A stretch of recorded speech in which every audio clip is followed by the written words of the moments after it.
In Afghanistan, or anywhere else for that matter, this is an unusual sight.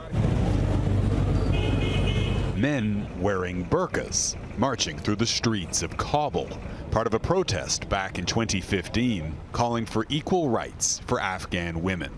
And among the crowd was Basir Bita. People who hold high positions, they don't really work for women's rights. They just pretend that they are working. The married father works for a non-profit called Canadian Women for Women in Afghanistan. The group is partly funded by the Canadian government and has promoted women's education in Afghanistan for 25 years. Bita's own daughter was set to graduate from high school this year. I might become a doctor. I'm not sure, but that's one of my choices. But those plans were interrupted when the Taliban took over. Despite pledges to uphold women's rights, girls' secondary schools remain closed. Many working women have been told to stay home. We're still in this very murky period. The head of the Canadian Women's Education Group says while schools are closed, their NGO remains operational, offering courses to women and girls in their homes remotely. Because we were already doing virtual and distance learning in Afghanistan, and so people can still access our materials from phones and computers. People are waiting to find out what's going to be allowed and not allowed. But others aren't waiting.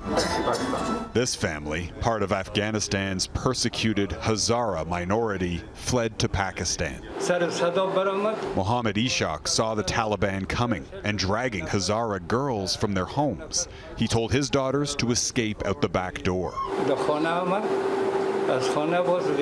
They left without their sandals, he says. When the Taliban came in, they asked, "Where are your children?" I told them I didn't have any children, but they saw all the sandals. They called me a liar and pushed me down, he says. I fell and broke my wrist.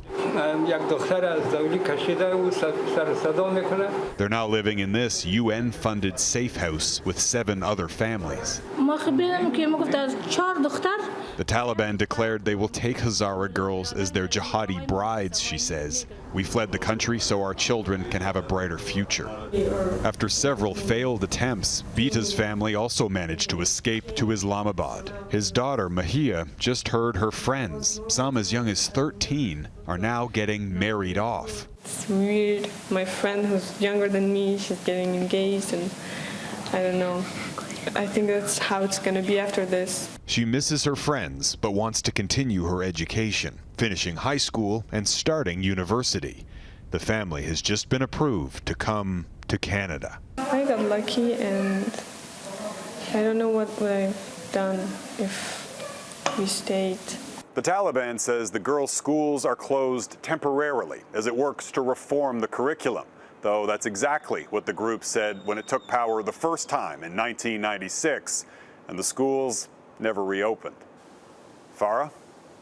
Jeff Semple in Islamabad, Pakistan. Thank you, Jeff.